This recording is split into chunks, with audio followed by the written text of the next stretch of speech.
Om Deddy botak alias Om Deddy Kobuzer. Lu sama aja kayak Baim Ong, apa-apa dibikin konten. Weh, mikir. Ini orang nih bikin rame nih, emang bener nih. Yang bikin rame, kapan balik Jakarta sini, ributnya sama gue di Jakarta gitu loh. Brengsek emang nih orang. Gara-gara gue bilang si Peggy mukanya kayak kodok, terus ditimbulin foto zaman dulu. Foto itu ada di Facebook, Cinta, ada di Facebook. Gua itu nggak pernah ngapus foto zaman dulu gua. Ada di Facebook gua, dari gua belum jadi artis sampai gua jadi artis. Itu adalah proses perubahan muka gua, bagus kan?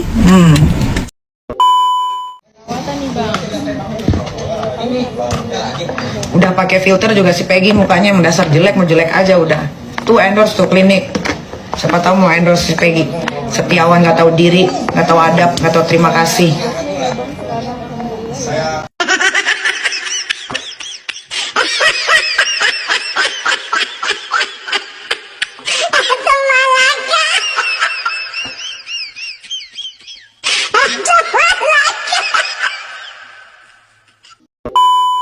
Udah banyak orang dizolimin sama dia. Udah cukup, ngerti? Udah banyak orang yang dizolimin sama si Jengger.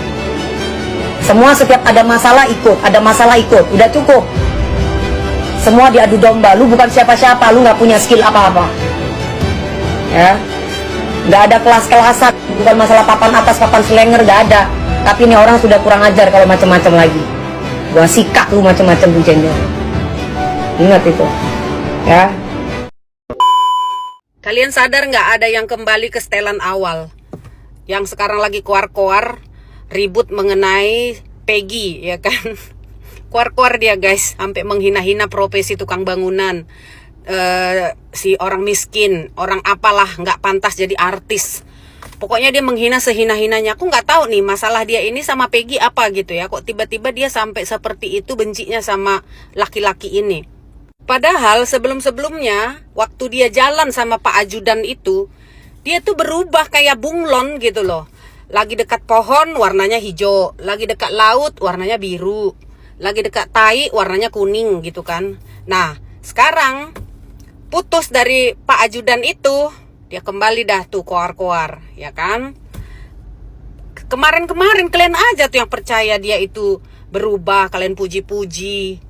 Jadi wanita yang lebih cantik. Ya iyalah, orang kerjaannya salon melulu apa nggak makin cantik. Tapi kalian lihat, di luar ini bisa kita permak sana sini ya, tapi di dalam ini, kalau memang karakternya begitu, nggak akan bisa dirubah. Percayalah, makanya dia itu sekarang kembali ke setelan awal gitu. Sekarang kalian tahu dia menjanjikan 500 juta untuk yang bisa memberitahukan persembunyian seseorang. 500 juta, ya kan? Nah, kalian percaya juga 500 juta bakal dia kasih. Kemarin 100 juta aja sama Bunda Korla ditagih habis sama dia kan? Apa kabar tuh 100 juta? Kok mah nggak percaya sama dia, sumpah. Kembali lagi di Iyo Channel.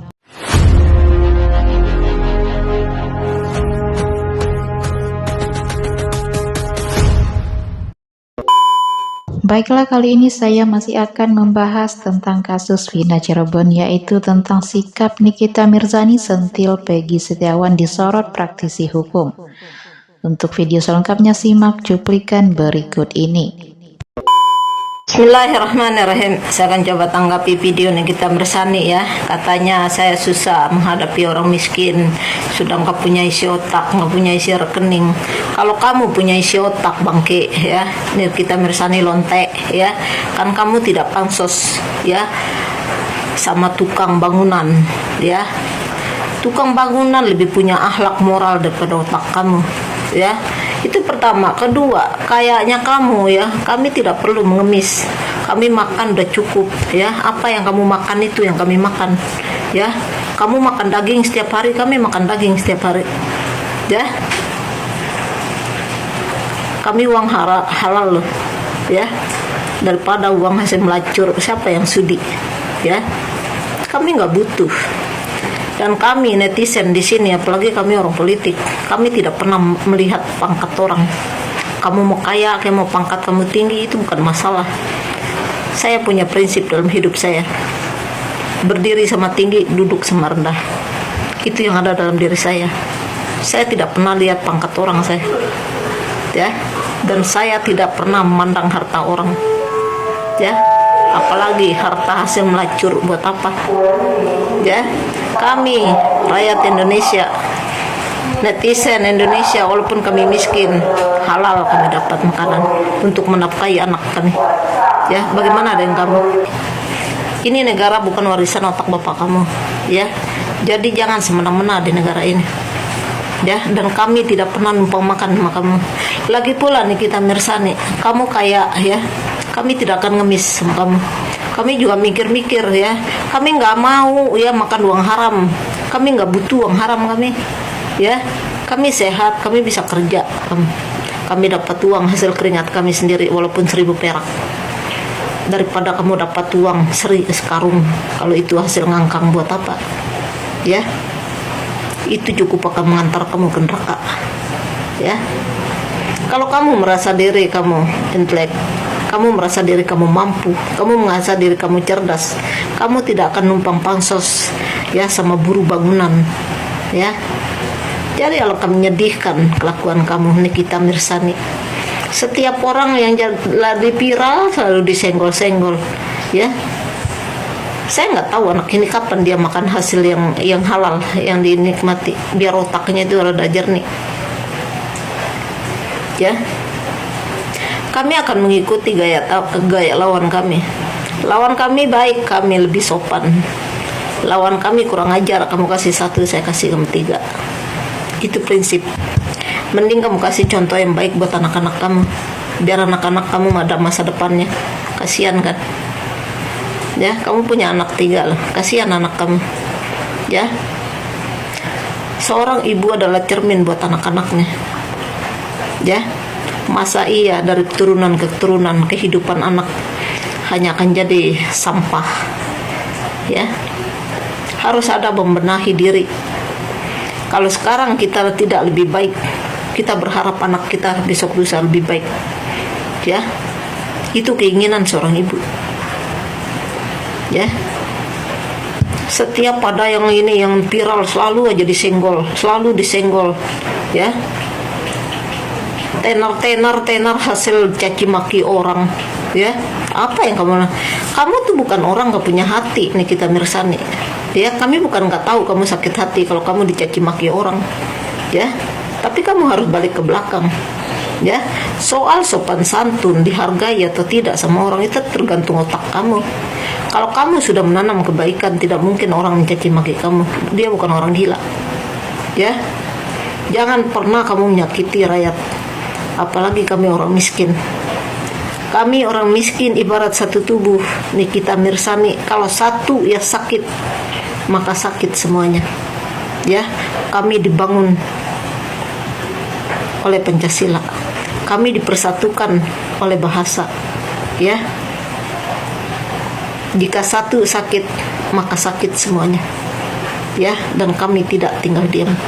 Kuasa hukumnya Peggy 70 orang. Nah, sementara yang bela Peggy ini kuasa hukumnya nggak punya adab, itu keliru. Kami ini bela Peggy, justru kami punya adab, makanya terpanggil sebagai anak bangsa Indonesia, sesama anak bangsa Indonesia. Kami bela Peggy dengan cuma-cuma, tanpa ada bayaran 1 rupiah pun juga. Kami korbankan semuanya, tinggalkan anak istri, tinggalkan keluarga, datang ke Bandung. Selama 1 bulan kami proses ini kasus sampai sidang selesai, dan oleh anugerah daripada Tuhan, anugerah daripada Allah, Peggy bisa bebas. Ya, kalau sebetulnya saya tidak terlalu mau menanggapi ya soal Nikita Mirzani ini, tapi sebaiknya lebih santun lah, terhormat, karena dia kan seorang public figure. Seorang public figure itu ditonton loh seluruh Indonesia ini. Jadi berikan contoh yang baik, edukasi yang baik terhadap anak bangsa ini. Saya ini hidup selalu positive thinking. Jadi bisa saja melalui tweetannya Nikita Mirzani, ya udah kita introspeksi diri juga. Kita lawyer, walaupun kita tidak salah ya, kita tidak tahu menau dia menyerang kita, membabi buta seperti itu,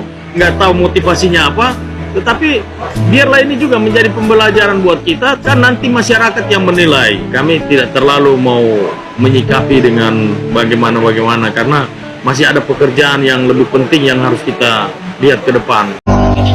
Bagaimana kau merasa?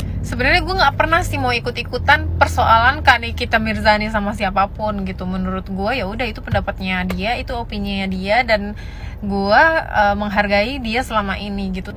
Tapi yang barusan lewat di FYP gue, yang dia memperagakan pengacaranya si Peggy ya, gue kayak bener-bener hilang respect gitu.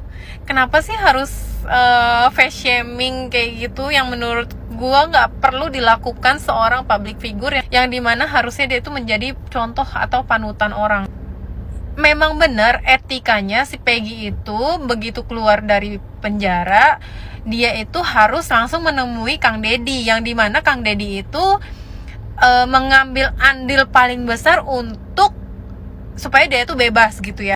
Tapi kan menurut gue gini loh, si Peggy itu kan baru keluar dari penjara, otomatis kan banyak banget masyarakat tuh yang mau tahu opini dia, banyak banget masyarakat tuh yang mau tahu ceritanya dia gitu. Jadi wajar aja kalau dia itu sibuk dipanggil sana sini untuk konfirmasi lebih lanjut, lebih detail lagi gitu.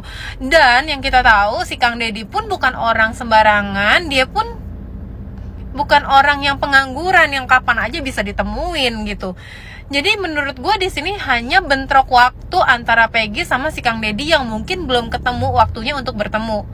Jadi bukan berarti si Peggy-nya yang nggak mau ketemu sama si Kang Deddy. Kalau menurut gue memang bentrok waktu antara si Kang Deddy sama si Peggy yang memang sama-sama lagi hektik, yang memang lagi sama-sama lagi sibuk gitu ya. Jadi menurut gue sih alangkah baiknya sebagai seorang public figure itu berkata itu bisa lebih disaring lagi, dengan perilaku juga bisa lebih disaring lagi, karena gimana pun banyak orang yang ngelihat dia. Gue sangat menyayangkan ada face shaming yang dilakukan oleh seorang public figure, oleh seorang artis yang dikenal sama semua masyarakat Indonesia. Setelah menjalani masa tahanan selama 49 hari karena salah tangkap, kini Peggy Setiawan dapat terbebas dari status tersangka atas kasus Vina Cirebon. Namun Peggy Setiawan justru mendapat sentilan dari Nikita Mirzani sebab ia sama sekali belum menemui Deddy Mulyadi secara pribadi. Kritikan Nikita Mirzani menyoroti sikap dan kesadaran Peggy Setiawan yang telah dibantu oleh Deddy Mulyadi hingga terlepas dari status tersangka. Sentilan Nikita Mirzani ternyata telah mendapat sorotan oleh kuasa hukum Peggy Setiawan, yaitu Tony. Pihaknya memberikan klarifikasi mengenai hal tersebut. Tony menjelaskan bahwa Peggy dan keluarga sangat menyadari dan bersyukur atas bantuan yang diberikan oleh banyak pihak termasuk Deddy Mulyadi. Namun dirinya tidak mengetahui secara detail mengenai apa saja yang dibantu oleh mantan Bupati Purwakarta ini. Dalam kesempatan lain, seorang praktisi hukum Herwanto Nurmansyah juga memberikan pandangannya mengenai Peggy Setiawan. Herwanto menilai kritik Nikita Mirzani terhadap Peggy Setiawan mungkin terlihat kasar. Namun hal tersebut merupakan hak setiap individu untuk menyampaikan pendapatnya. Meski begitu, kritikan Nikita Mirzani tidak harus selalu dianggap negatif.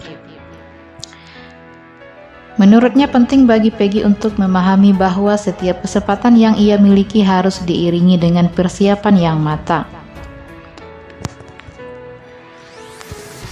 Nikita Mirzani kembali membuat publik menjadi heboh di tengah kerumitan kasus Vina Cirebon melalui siaran langsung di media sosialnya. Nikita Mirzani membuka sayembara bagi siapapun yang dapat menemukan Aep. Sebab setelah Peggy Setiawan bebas dari status tersangka kasus pembunuhan Vina Cirebon, Aep seolah menghilang dan tidak diketahui keberadaannya. Kini Nikita Mirzani membuat sayembara berhadiah bagi yang dapat menemukan Aep dalam waktu singkat. Tak tanggung-tanggung, Nikita Mirzani akan memberikan uang 500 juta bagi yang dapat mengungkapkan keberadaan Aep. Menurut Nikita, Aep telah memberikan kesaksian yang membuat pihak lain berpikir kasus Vina merupakan pembunuhan.